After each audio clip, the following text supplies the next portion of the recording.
V-Guard presents कौन जीत रहा है, को powered by Sensodyne and Vimal.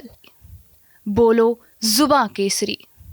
TV9 Bharatvarsh, pole straight और पीपल्स इंसाइट के एग्जिट पोल में उत्तर प्रदेश की 3 सीटों पर कांग्रेस जीत दर्ज कर सकती है। ये सीटें रायबरेली, बाराबंकी और सहारनपुर हैं। रायबरेली से राहुल गांधी, बाराबंकी से तनुज पूनिया और सहारनपुर से इमरान मसूद के जीतने का अनुमान लगाया जा रहा है। इसके साथ ही समाजवादी पार्टी को 11 सीटें मिलने का अनुमान है, जिसमें मैनपुरी से डिंपल यादव और कन्नौज से अखिलेश यादव जीत सकते हैं। इन एग्जिट पोल में कन्नौज से सपा के प्रत्याशी अखिलेश यादव को करीब 50% वोट मिलने का अनुमान लगाया जा रहा है, जबकि उनके प्रतिद्वंदी बीजेपी के सुब्रत पाठक को करीब 38% वोट मिल सकता है। वहीं मैनपुरी में सपा की प्रत्याशी डिंपल यादव को करीब 52% वोट मिल सकता है, जबकि उनके सामने चुनाव लड़ रहे बीजेपी के जयवीर सिंह को करीब 41% वोट मिलने का अनुमान है।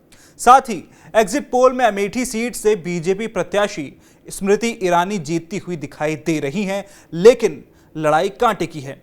स्मृति ईरानी को 47% वोट मिल सकता है, जबकि कांग्रेस के केएल शर्मा को 45.50% वोट मिलने का अनुमान है।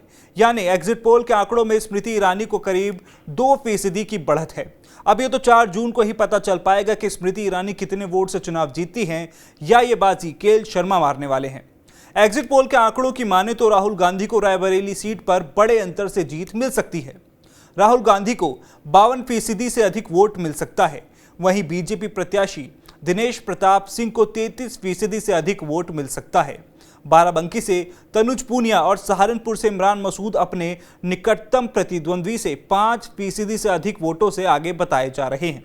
यानी रायबरेली, बाराबंकी और सहारनपुर में कांग्रेस को अच्छी खासी बढ़त है। एग्जिट पोल के आंकड़ों में मेरठ, मथुरा और लखनऊ समेत 66 सीटों पर एनडीए को जीत मिलती दिख रही है। जिस सीट पर बीजेपी के अरुण गोविल को फंसा हुआ बताया जा रहा है, वो एग्जिट पोल के आंकड़ों में 51% से अधिक वोट पाते हुए नजर आ रहे हैं। वहीं मथुरा से हेमा मालिनी को 60% से अधिक वोट मिलने का अनुमान है। लखनऊ सीट से बीजेपी के प्रत्याशी राजनाथ सिंह एक तरफा जीतते हुए दिखाई दे रहे हैं। उन्हें करीब 58% वोट मिल सकता है। कुल मिलाकर एग्जिट पोल के हिसाब से यूपी में भारतीय जनता पार्टी की अगुवाई वाली एनडीए को 66 सीटें, जिसमें बीजेपी को 62, अपना दल एस को 2, आरएलडी को 2 सीटें मिलती दिख रही हैं। वहीं इंडिया गठबंधन को 14 सीटें, जिसमें सपा को 11 और कांग्रेस को 3 सीटें मिलती दिख रही हैं। 2014 की तरह ही Bahujan Samaj party exit poll के हिसाब से अपना खाता भी नहीं खोल पा रही है। हालांकि पिछले चुनाव में बीजेपी की अगुवाई वाली एनडीए ने 64 सीट पर जीत दर्ज की थी, जिसमें बीजेपी को 62, उसकी सहयोगी पार्टी अपना दल को 2 सीटें मिली थीं। वहीं एक साथ मिलकर चुनाव लड़ रहे सपा और बसपा को 15 सीटें मिली थीं। सपा को 5 और बसपा को 10 सीटें मिली थीं।